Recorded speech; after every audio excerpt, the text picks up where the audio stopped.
오늘 말씀은 은혜 위에 은혜입니다.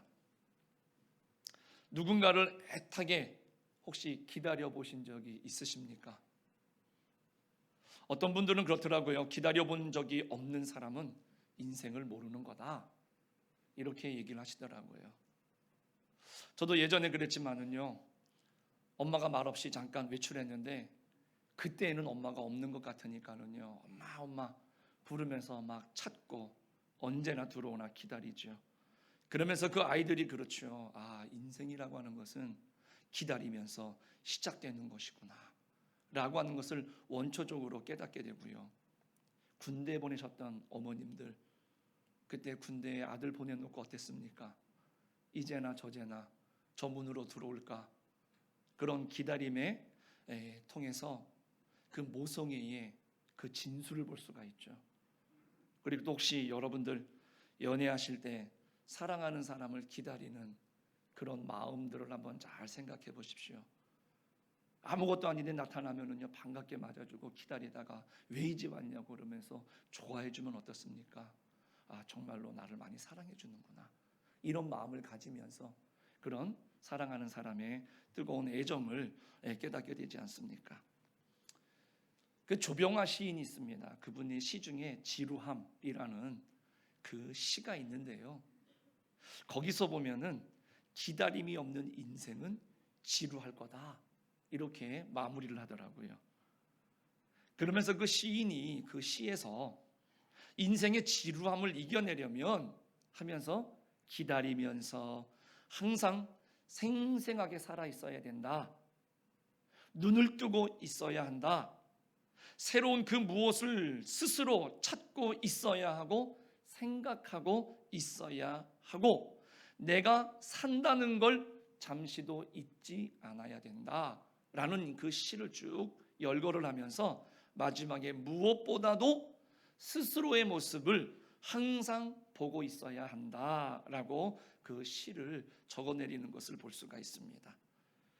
사실 그냥 놓고만 보면은요, 우리 그리스도인들이 이 땅을 살아가면서 하나님 앞에 좀 우리들이 소망 가운데 살아가야 되는 그러한 모습을, 그런 통찰력 있는 모습을 오늘 이 시인은 자기의 시에서 그렇게 표현을 하고 있는 것 같습니다.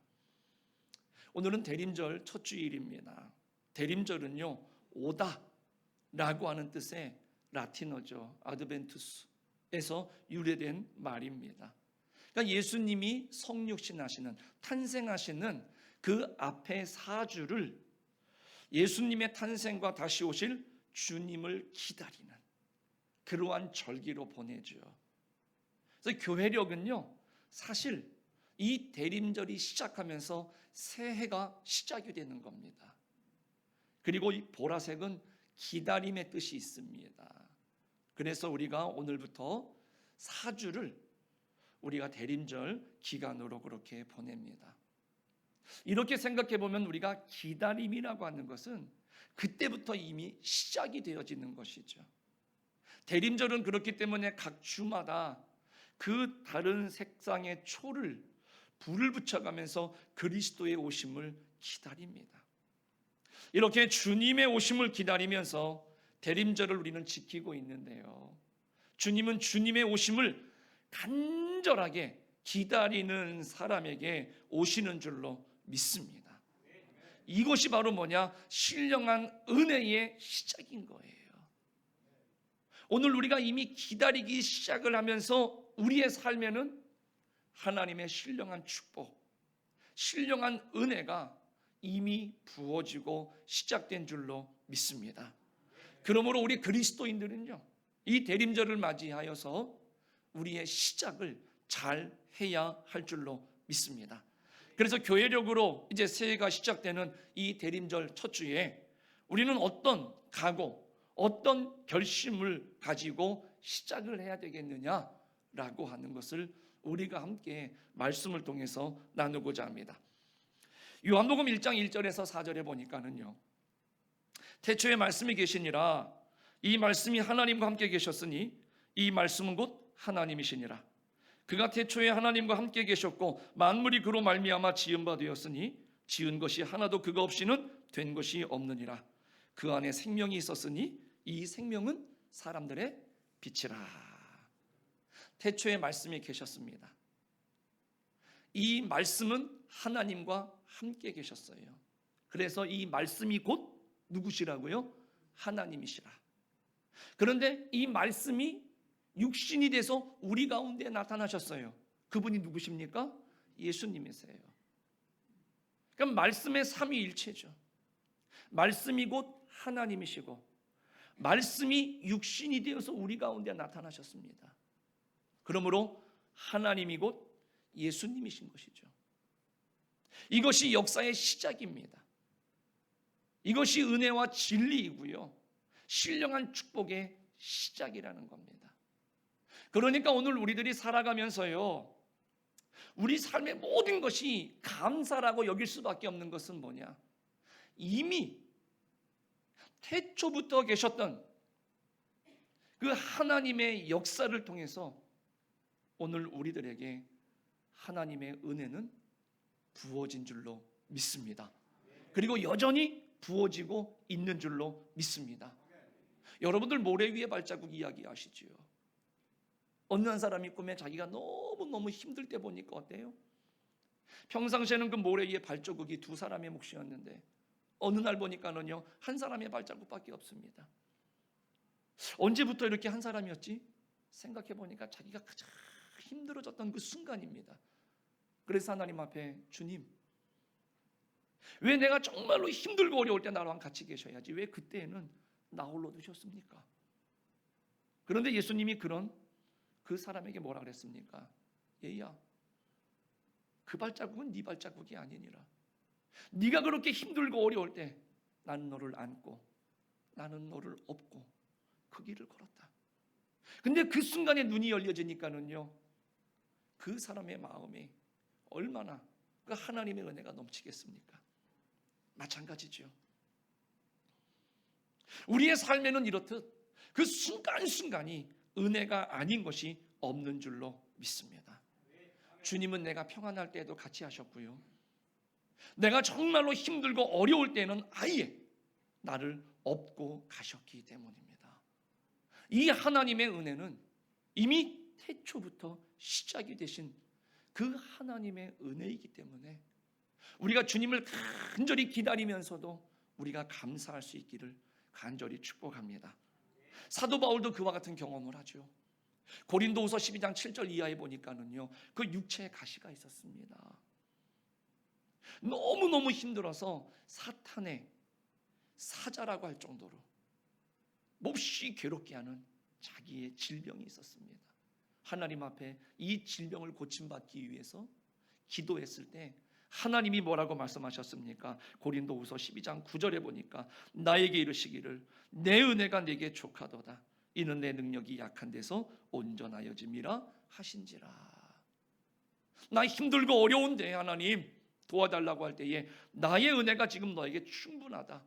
근데 그 말씀을 듣고 깨달았을 때 이 사도 바울이 바로 뒤이어서 뭐라고 고백을 합니까? 그러므로 도리어 크게 기뻐함으로 나의 여러 약한 것들에 대하여 자랑하리니 이는 그리스도의 능력으로 내게 머물게 하려 함이라. 할렐루야. 비록 몸이 아프고 괴로웠지만 그 가운데에 함께 하신 하나님의 은혜를 깨닫게 되니까 어때요? 더욱더 감격스럽다라는 고백을 하는 것이지요. 이게 오늘 본문에 나와 있는 말씀의 제목이지요. 은혜 위에 은혜라는 뜻입니다. 오늘 본문 16절에 보니까 은혜 위에 은혜라는 말씀이 있습니다. 이 은혜 위에 은혜라고 하는 말씀은 은혜 위에다가 은혜를 더 쌓아 올렸다는 말이지요. 그러니까 한마디로 말하면 모든 것이 은혜라는 뜻입니다. 즐거울 때에도 은혜, 괴로울 때에도 은혜, 성공할 때에도 은혜, 실패할 때에도 은혜라는 고백이지요. 사실 우리가 잘 깨닫고 보면 모든 것이 은혜가 아닌 게 없구나 라고 하는 것을 우리는 고백할 수밖에 없어요. 이게 바로 믿음의 세계입니다. 우리 사랑하는 성도님들, 이 시간도 이 은혜 위에 은혜, 이 은혜를 체험하고 깨닫고 감격하는 여러분들의 삶이 되시기를 간절히 축복합니다. 또 원래 은혜라고 하는 말은 무슨 뜻입니까? 좋은 것이라는 뜻입니다. 그리고 여기에 한 가지 더, 받을 만한 자격이 전혀 없는 사람에게 주어지는 분에 넘치는 선물이라는 뜻입니다. 그렇다면 은혜 위에 은혜라고 하는 이 말씀은요, 그 은혜의 뜻을 더 많이 강조하고 있는 것이죠. 내가 아무리 살펴봐도 어떻게 설명을 해도 나는 받을 만한 자격이 없는 사람인데, 그런 나에게 하나님께서 이 세상의 그 어떤 곳으로도 대신할 수 없는 크고 엄청난 은혜를 주셨다라고 하는 그런 신앙의 고백인 것입니다. 이런 넘치는 은혜 위에 은혜가 우리 그 안에 살아가는 우리 성도님들이 되시기를 간절히 축복합니다. 은혜 위에 은혜란 말씀은요, 또 한 가지 무엇과도 비교할 수 없는 최고의 은혜라는 뜻입니다. 여기서 말하는 최고의 은혜라는 무엇일까요? 바로 예수 그리스도를 체험하고 영접하는 것을 의미하는 것입니다. 우리 인간은 죄로 말미암아 타락했습니다. 그래서 영원히 죽을 수밖에 없어요. 우리가 어떤 노력을 한다 그래도, 우리가 어떤 방법을 강구한다 할지라도 우리는 우리 스스로를 구원할 수가 없는, 그래서 총체적인 절망에 빠져 있는 그러한 존재가 우리들입니다. 그런데 하나님께서는요, 불순종하고 주시는 은혜를 깨닫지도 못하는 그런 우매한 어리석은 우리 인간을 위해서 하나밖에 없는 아들을 우리와 똑같은 육신의 몸을 입고 우리들 가운데에 보내셔서 그 구원의 역사를 이루어 주셨다라는 것이죠. 우리는 소유할 수 없는, 우리는 받을 수가 없는 그 영원한 생명을 예수님을 통해서 거저 주셨다라는 거예요. 오늘 우리는 주님의 오심을 기다리고 있습니다. 이러한 은혜는 이미 처음부터 시작된 은혜이고 지금도 여전히 우리에게 부어지는 줄로 믿습니다. 요한복음 3장 16절에 하나님의 세상을 이처럼 사랑하사 독생자를 주셨으니 이는 저를 믿는 자마다 멸망하지 않고 영생을 얻게 하려 하심이니라. 그 말씀대로 오늘 우리들에게 은혜를 부어주셨죠. 세상에 사람의 생명을 대신할 것이 있을까요? 아마 여러분들하고 여러분들의 목숨과 바꿀 만한 게 있습니까? 이 세상에 없을 겁니다. 이 귀중한 생명을 살리기 위해서 주님께서 오셨어요. 이게 주님의 은혜인 줄로 믿습니다. 이 영원한 생명을 보장하는 은혜를 주셨는데 이거야말로 은혜 중에 은혜가 아닐까요? 그리고 우리가 감당할 수 없는 은혜 위에 은혜임을 우리는 고백할 수밖에 없는 거예요. 오늘 우리에게 부어지는 그 하나님의 은혜라고 하는 것은 이처럼 2층 구조죠. 오늘 16절이 말하는 것처럼 우리가 다 그의 충만한 데서 받으니 은혜 위에 은혜라. 이 말은 복합적인 은혜라는 거예요. 우리가 하나로 끝나는 것이 아니라 그 부어진 은혜가 계속해서 우리들에게 덧붙여지고 덧붙여지고, 이게 얼마나 감사한 일입니까? 이러한 하나님의 은혜는 오늘 성경이 말하는 것처럼 우리가 기다리고 있는 은혜와 진리이신 예수 그리스도로 말미암아 온 것입니다. 우리는 그 주님을 지금 기다리는 거예요. 요한복음 1장 14절이 말합니다. 말씀이 육신이 되어 우리 가운데 거하심에 우리가 그의 영광을 보니 아버지의 독생자의 영광이요 은혜와 진리가 충만하더라. 여기서 말하는 이 은혜는 뭐냐면 그럼에도 불구하고의 사랑을 말하는 겁니다. 우리가 어떤 조건 때문에 사랑을 받는 게 아니라 조건이 없음에도 불구하고, 자격이 없음에도 불구하고 우리들에게 주어지는 그 하나님의 사랑이기 때문에 그 사랑을 받기 위해서 우리가 다른 어떤 것을 할 필요가 없어요. 우리가 사람들에게는 나를 드러내고 인정받기 위해서 어떻게 합니까? 약점을 감추죠. 내가 가진 장점과 강점을 많은 사람들에게 어필을 하지요. 그래서 인정받고 싶지요. 그 노력을 해야 되는 것이죠. 그러나 오늘 하나님이 우리에게 베풀어 주신 사랑은 어떻습니까? 그런 노력을 할 필요가 없어요. 진리를 알지니 진리가 너희를 자유케 하리라.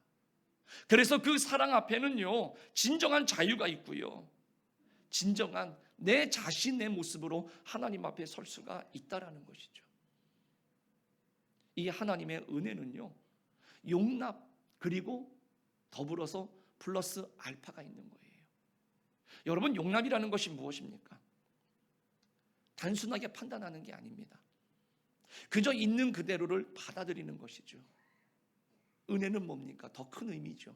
포용하고 무조건 수용하는 것이지요. 우리 예수님은요, 그렇게 사랑하셨습니다. 주님께 나오는 자를 다 수용해 주셨어요. 묻지도 따지지도 않고. 그런데 또 우리 예수님은 진리의 하나님이셨습니다. 진리가 뭡니까? 자신의 존재와 행위에 대해서 정확하게 인지하게 하는 거죠. 바리새인들에게 독사의 자식들아, 진리란 해야 하는 것에 대한 엄격한 기준을 제시합니다. 그리고 하지 말아야 할 일에 대해서 분명한 한계선을 설정해 주는 것이 진리입니다. 그리고 그렇지 못한 것에 대해서 아프게 지적해 줍니다. 그리고 교정하고 그렇게 또 만들 수 있도록 철저하게 훈련하는 것이 진리입니다. 그래서 이 은혜와 진리는 항상 같이 있어야 되는 거죠. 오늘 예수님이 우리들을 받아주셨습니다. 그 은혜와 진리에 하나님께서 우리를 받아주셨다는 것이죠. 그런데 사단은 어떻게 합니까? 이 은혜와 진리를 나누게 만들죠. 왜 그런 줄 아십니까? 진리 없는 은혜는 방종하기가 쉽습니다. 여기에는 구원이 없지요. 반대로 은혜 없는 진리는 심판에 대해서 자주 말하고 경험하게 합니다. 수치심과 죄책감, 저주, 해도 부족하고 모자라다는 느낌을 받게 하는 것이죠. 그래서 여기에도 구원이 없습니다. 그래서 사단은 그 은혜와 진리를 어떻게든지 간에 갈라놓게 합니다. 그런데 여러분들, 예수님이 세워주신, 예수님의 피값으로 세워주신 이 교회는 어떻습니까? 그 은혜와 진리가 함께 한 줄로 믿습니다. 이 은혜와 진리가 충만한 공동체가 교회였다라는 것이지요. 지체들이 이유 없이 용납과 지원을 받는 동시에 정직한 지적과 평가, 서로 간의 상호 경계 내지는 훈련을 얻게 되고, 이를 통해서 점점 더 온전한 구원을 경험하게 하지요. 우리 사랑하는 성도님들, 오늘 우리는 그러한 교회 안에서 이미 우리에게 베풀어 주신 하나님의 그 은혜를 우리는 기다리고 고대하고 있는 줄로 믿습니다. 오늘 18절 말씀에 보면은요, 본래 하나님을 본 사람이 없되 아버지 품속에 있는 독생하신 하나님이 나타내셨느니라. 이 말은 뭐냐면, 은혜와 진리 대신 예수 그리스도를 체험한 사람은 하나님을 볼 수 있다라는 말입니다. 그런데 우리가 아시는 것처럼 하나님은 영이시기 때문에 우리의 눈으로는 하나님을 볼 수가 없지요. 설령 본다고 해도 성경은 살아남을 자가 없다라고 말씀하고 있습니다. 그런데 성경을 또 가만히 들여다보면 놀라운 일이 있습니다. 하나님을 봤는데 살아남은 사람들이 있어요. 한번 잘 들어보시기 바랍니다. 창세기 32장 30절입니다. 그러므로 야곱이 그곳 이름을 브니엘이라 하였으니 그가 이르기를 내가 하나님과 대면하여 보았으나 내 생명이 보존되었다 함이더라. 봤는데 살았습니다. 야복나루에서 천사와 씨름하다가 하나님을 대면해서 보았습니다. 출애굽기 24장 9절에서 11절 말씀해 보니까는요, 모세와 아론과 나답과 아비후와 이스라엘 장로 70인이 올라가서 이스라엘의 하나님을 보니 그 발 아래에는 청옥을 편 듯하고 하늘같이 청명하더라. 하나님이 이스라엘 자손들의 존귀한 자들에게 손을 대지 아니하셨고 그들은 하나님을 뵙고 먹고 마셨더라. 하나님을 뵙고 음식을 먹고 마셨다. 놀랍죠? 감히 사람이 하나님을 배웠는데 하나님께서 그들에게 손을 대지 않으셨습니다. 그 후에 모세는요, 시내산에서 40일 동안 십계명을 받으면서 하나님과 독대합니다. 출애굽기 33장 11절에 보니까는요, 사람이 자기의 친구와 이야기함과 같이 여호와께서는 모세와 대면하여 말씀하시며, 그러니까 모세는 이스라엘이 지켜야 할 계명을 전수받으면서도 하나님과 사람처럼 친구처럼 이야기했다라고 성경은 우리들에게 말씀해주고 있습니다. 과연 이 이야기가 왜 구약 안에서 우리들에게 소개되어질까? 사도 바울은요, 고린도전서 13장 12절에서 이렇게 말씀해주고 있습니다. 우리가 이제는 거울로 보는 것 같이 희미하나 그때에는 얼굴과 얼굴을 대하여 볼 것이요, 지금은 우리가 부분적으로 아나 그때에는 주께서 나를 아신 것 같이 내가 온전히 알리라. 할렐루야. 우리 사랑하는 성도님들, 오늘 사도 바울은 분명히 뭐라고 말합니까? 이 땅에 사는 동안에는 우리가 부분적으로 본다. 그러나 저 천국에 갔을 때에는 우리가 온전히 하나님을 대면해서 볼 수 있다라는 것이죠. 그러면 다시 한번 우리가 18절 하반절 말씀을 보겠습니다. 아버지 품속에 있는 독생하신 하나님이 나타내셨느니라. 이 말씀을 통해서 우리는 이 땅에서도 하나님을 볼 수 있다라는 것을 알려주시는 거예요.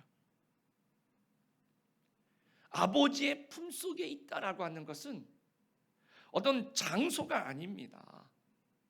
아버지의 품속에 있다라고 하는 뜻은 뭐냐면 성부와 성자 사이에 인격적인 관계를 의미하는 것이지요. 그리고 성부와 성자 간의 가장 친밀한 교제를 갖고 계신 분이시다라는 것을 이야기하는 것입니다.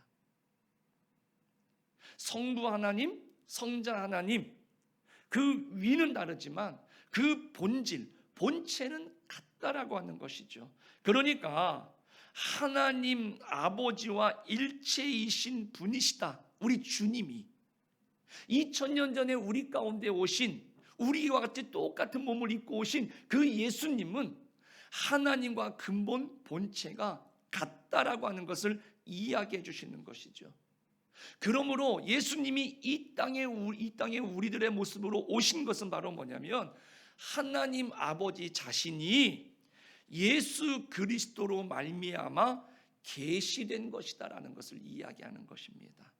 그러니까 아버지의 품속에 있는 독생하신 하나님이, 그 예수님이지요, 나타내셨다.